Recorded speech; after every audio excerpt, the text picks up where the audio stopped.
In a cozy little nook beneath the floorboards of a warm, bustling bakery, lived a tiny mouse named Milo.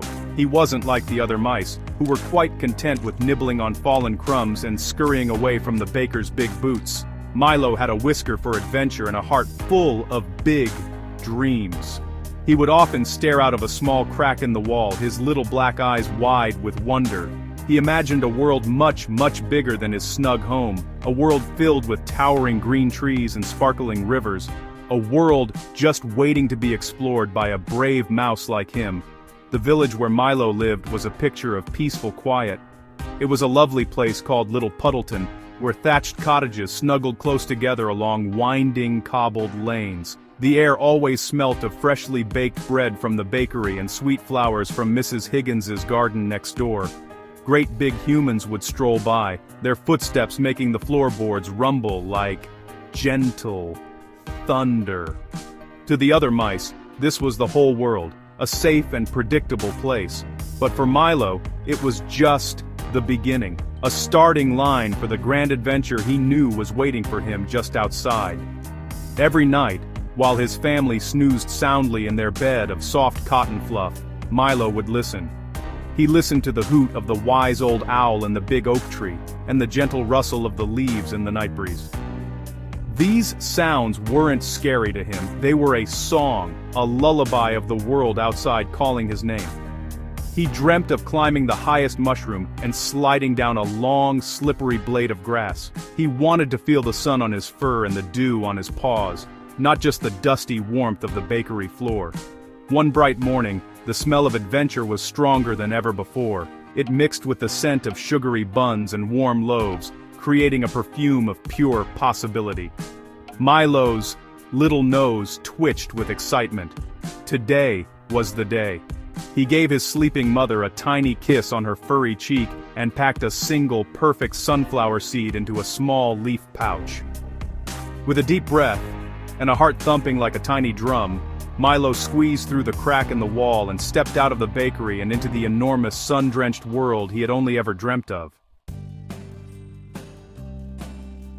The world outside was even more colorful and gigantic than Milo had ever imagined. The first place he found himself was Mrs. Higgins's garden, a jungle of vibrant flowers and towering green stalks. The daisies were like giant sunny plates, and the blades of grass were like a forest of tall, green skyscrapers.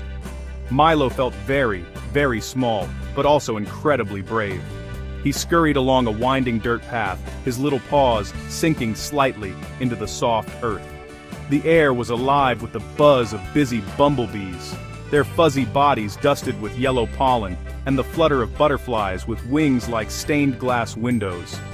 He decided his first quest would be to climb the Great Red Mountain. This mountain was, in fact, a single, ripe strawberry, gleaming like a jewel in the morning sun. It seemed impossibly high from down on the ground. Taking a big gulp of garden air, Milo began to climb. His tiny claws found holds in the strawberry's bumpy skin, and he pulled himself up, higher and higher. The world below grew smaller with every step.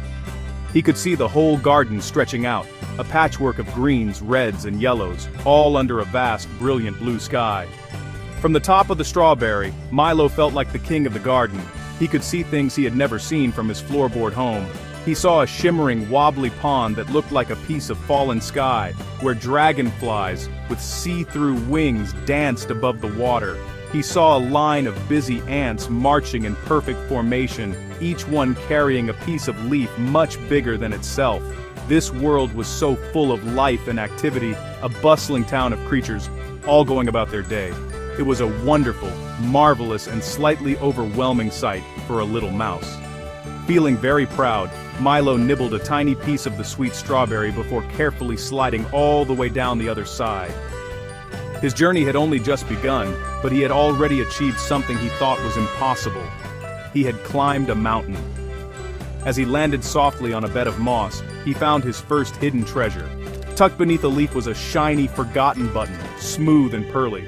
To a human, it was just a lost button, but to Milo, it was a magnificent gleaming shield, a perfect prize for a brave explorer.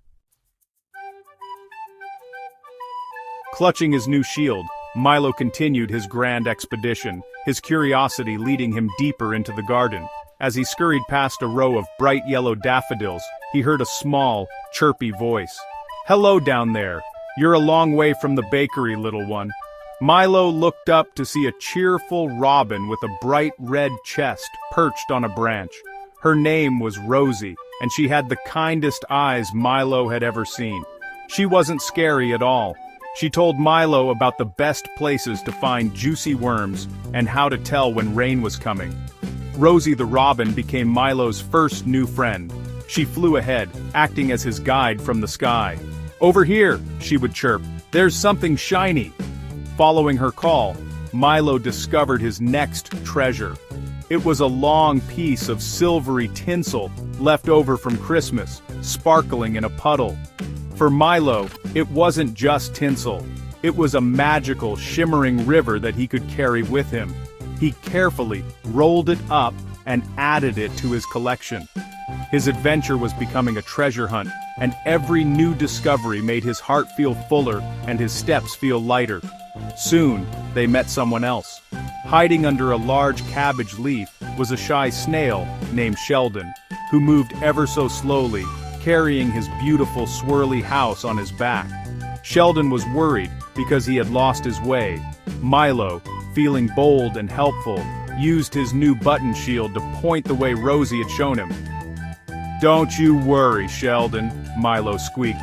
"We'll help you find your favorite patch of clover." Together, the three of them, a fast-flying bird, a slow-moving snail, and a brave little mouse, made a rather unusual but very happy team. As they traveled together, Milo realized that the best treasures weren't the shiny things he could carry. The best treasure was friendship. He learned so much from his new companions. Rosie taught him about the clouds and the stars, while Sheldon showed him the tiny, beautiful patterns on leaves and stones that he had always scurried past before. They shared stories and snacks, with Milo offering a crumb of his precious sunflower seed. He had left his home to see the world, but he was discovering that the world was made so much better by the friends you share it with. Led by Rosie, the trio eventually reached the edge of the garden, where a tall, mossy stone wall stood. To Milo, it looked like the edge of the world. "What's on the other side?" he asked, his voice a tiny whisper of awe. Rosie fluttered to the top of the wall and chirped down. "It's the meadow, Milo. It's bigger than you can ever imagine." With a little help from his friends, Milo scrambled up the rough surface of the wall. Sheldon provided a steady foothold, and Rosie offered encouraging chirps from above.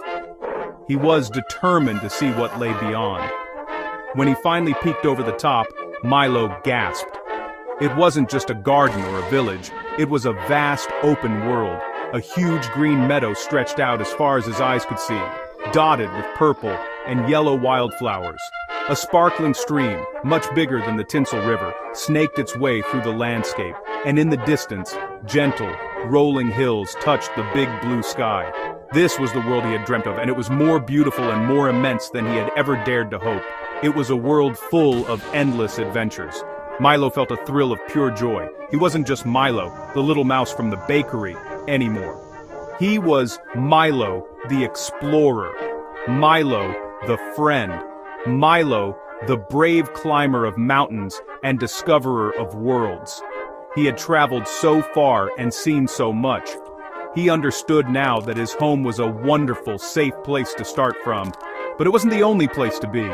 The world was full of amazing sights to see and wonderful friends to meet, and it was all waiting for anyone with enough courage to go and look for it. As the sun began to set, painting the sky in shades of orange and pink, Milo knew it was time to head back. He said goodbye to his friends, promising to visit them again for another adventure very soon. He returned to his cozy nook under the bakery floorboards, his leaf pouch full of treasures and his heart full of memories. He had proven that it doesn't matter how small you are or where you come from. If you have a curious mind, a brave heart, and a big dream, you can have the grandest adventures and make them all.